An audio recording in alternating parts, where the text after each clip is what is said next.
Welcome, friends, to Tao Yoga with Loren at Yoga Studio 9.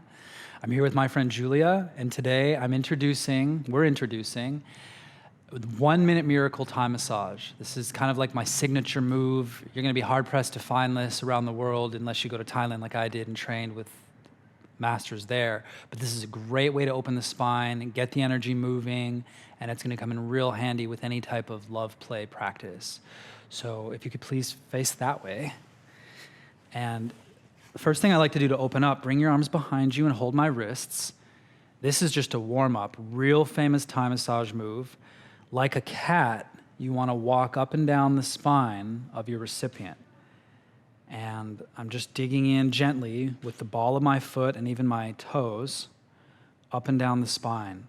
Julia's real flexible, so don't be surprised. You most likely won't get this much range of motion out of the recipient. You might even need to ask them if they're tucking their head in to please lean your head back a little bit and breathe into your spine. See, look at that, how open it gets. And just be mindful not to go too deep either in the low back if they're tight. But bottom line, this will open up very nicely the spine. Okay, up and down from the shoulder blades all the way down.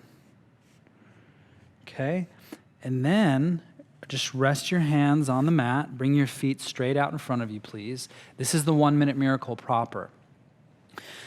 See how my hands are? You want to cross like this. This is going to support her head, which I want you to bring all the way back. My feet are going to stay in the low back, okay, and full weight. So you're giving me your full body weight, and I can bring her up and down with my hands. You see that? And so the weight of her body is now pressing deep into her low back via my feet. And the same thing, I'm walking up and down with my feet. You see that? So it's perfect body weight for her body, and whatever recipient, no matter how big they are, it'll be perfect to their size and weight. And I'm slowly walking up the spine. And if you find a tight spot, like I'm just below the shoulder blades now, you can just left and right, left and right, left and right. And open it up, okay? And then slowly continuing up. Now I'm on the shoulder blades themselves. So big toes really digging in between the shoulder blades, slowly going up. And when you get up to the upper part of the shoulders, you're going to have to actually move your hands and replace just by holding this way. See that? Same thing, keep on walking up. And then when I get to the tops of the shoulders, you want to actually work the tops of the shoulders, so you're going to have to tilt up the head this way. See that? And then you can get on the neck more and really digging in with the toes and the ball of the foot. Everybody's tight here. So you want to loosen this up, left and right, nice and weight-bearing, left and right. And then once you feel like you've loosened that area up a bit, I'm going to just hold it, lean her head back again. And this is great just to hold right here. But another thing you can add is you can gently tilt the head side to side, which will give a nice opposite stretch on the opposite side, so the emphasis is on her left shoulder. Now it's on the right. And you can also twist left and right. Twisting to the right, a little more emphasis on the left. If you get that tension where you can't turn your head, this is great. Doing pressure here and then just twisting left and right.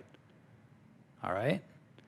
And then once you do that, the main thing I like to do here is just hold, kind of a craniosacral. I put my fingers underneath the back of the cranium, and I'm just going to hold it.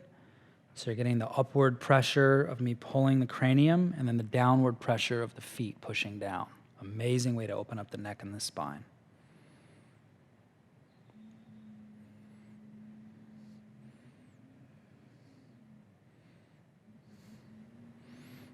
Okay, and then to come out of it, I just take one hand and put it on the back of the head, and the other hand is on the back of the neck here. And then I just slide my feet out. You can use this other hand to help support if you want.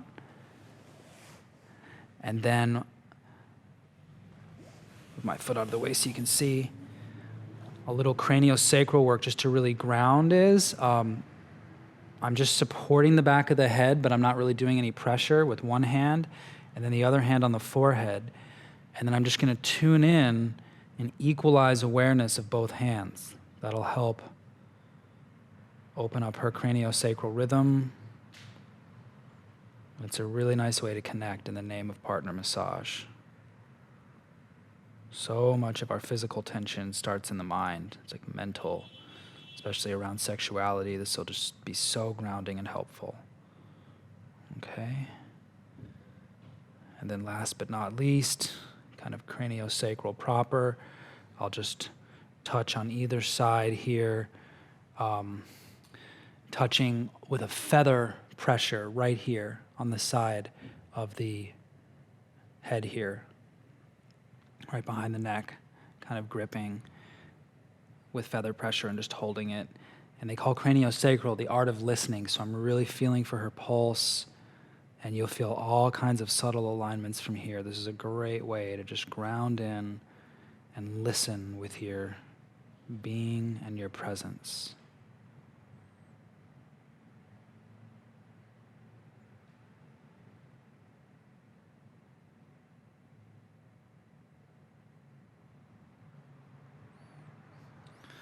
And last but not least, I like to just ground in by just pressing on the legs here, which is actually the opening of my full body Thai massage, but we'll do that on another video. But basically, you just kind of, anytime you want to ground them after any type of body work on the head or anything at all, frankly, for any reason you want to ground them and just kind of get them back into their body, you can just press on the legs like this. Just using my palms to press and release on the thighs and the quads, and press and release below the knees, all the way down.